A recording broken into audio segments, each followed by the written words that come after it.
السلام عليكم ورحمة الله وبركاته. الحمد لله وكفى وسلام على عباده الذين اصطفى. أما بعد فأعوذ بالله من الشيطان الرجيم. بسم الله الرحمن الرحيم.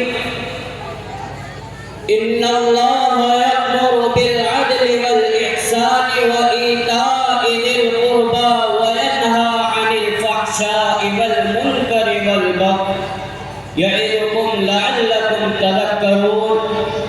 وقال النبي صلى الله عليه وسلم إنما بعثت لأتمم صالح الأخلاق أو كما قال عليه الصلاة والسلام. محترم سامعین کرام، مہمانان عظام اور علماء کرام، بعثت نبوی سے قبل پوری دنیا کفر و شرک میں ڈوبی ہوئی تھی. قتل و غارت گری کا بازار گرم تھا. عفت و عصمت کا جنازہ نکل چکا تھا. امانت و دیانت کا شرر مرجھا چکا تھا. لوگوں کے مال کو غصب کر لینا کمال دانشمندی سمجھا جاتا تھا.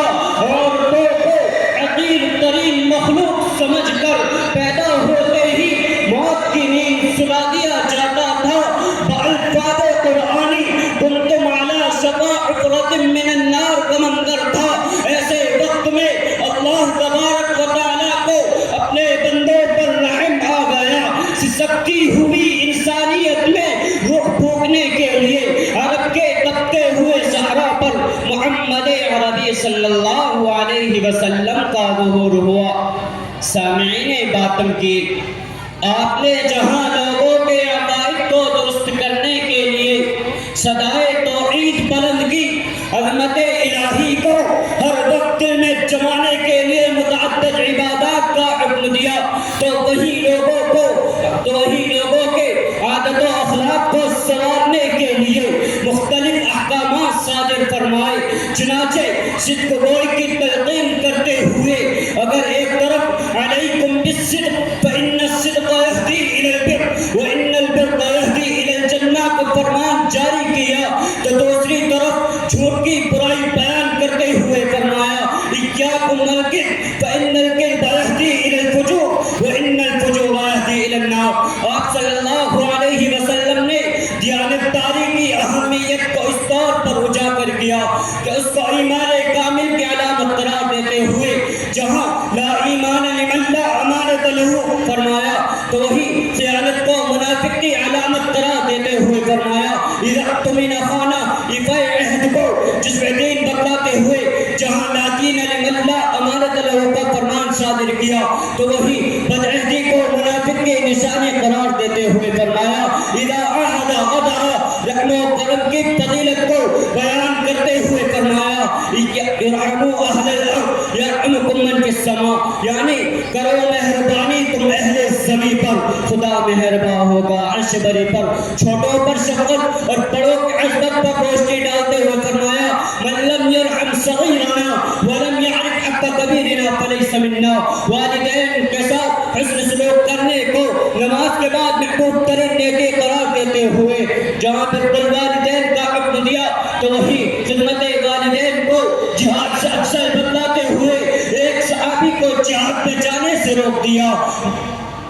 پڑوسیوں کے ساتھ حسن سلوک کرنے کی جہاں ان الفاظ میں تلقین فرمائی ما زال جبرائیل یوصینی بالجار حتی ظننت انہ سیحدثہ، تو وہیں ان کے ساتھ بدسلوکی کی ممانعت کرتے ہوئے فرمایا ایاکم من کان یؤمن باللہ والیوم الآخر فلا یؤتی جارہ. بغض و حسد، غیر و غضب، بدظنی و بدگمانی کا قلع کما کرتے ہوئے فرمایا ایاکم والظن فإن الظن اکثر الحدیث ولا تحسسوا ولا تجسسوا ولا تناجشوا ولا تحاسدوا ولا تباغضوا ولا تدابروا وقولوا عباد اللہ اخوانا. یہ اور ان جیسی سیروں بیش قیمت نہ صرف آپ صلی اللہ علیہ وسلم کی زبان مبارک سے نکلی، بلکہ آپ نے ان پر عمل کر کے بھی دکھلایا۔ ایسے ایسے نازک موڑ پر رحم و کرم کا معاملہ فرمایا کہ دشمنوں کو یقین ہو جاتا تھا کہ عدل کا تقاضا تو یہی ہے کہ گردن مار دی جائے اور بدلہ لے لیا جائے، لیکن آپ صلی اللہ علیہ وسلم نے فضل کا معاملہ فرما کر ان کے دلوں کو موہ لیا۔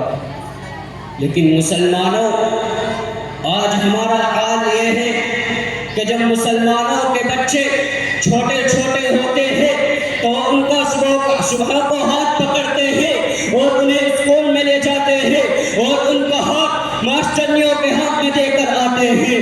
اسی طرح زندگی گزرتی رہتی ہے، یہاں تک کہ ادھر باپ بوڑھا ہو جاتا ہے، ادھر اولاد جوان ہونے لگتی ہے، ادھر اولاد کمانے لگتی ہے، ادھر باپ بیمار ہو جاتا ہے، مرنے کا وقت قریب ہو جاتا ہے، اس کے اولاد کو اس کے باپ کے بارے میں خبر پہنچتی ہے کہ میرا باپ بیمار ہے، تو وہ لڑکا اپنے اولاد کے پاس آتا ہے اور پوچھتا ہے کہ ابا جان آپ کو بتاؤ آپ کو کیا چیز لا کر کے دینی ہے، ابا جان آپ کو بتاؤ کس چیز کا پھل لا کر کے دینا ہے۔ اس کے والد محترم کہتے ہیں اے میرے بیٹے، مجھے دنیا کا کوئی سا پھل نہیں چاہیے، مجھے دنیا کے کسی پھل کا جوس نہیں چاہیے، مجھے دنیا کی کوئی چیز نہیں چاہیے، اگر تجھ سے ہو سکے تو میرے کان میں سورہ بقرہ اور سورہ یاسین کی تلاوت کر دے۔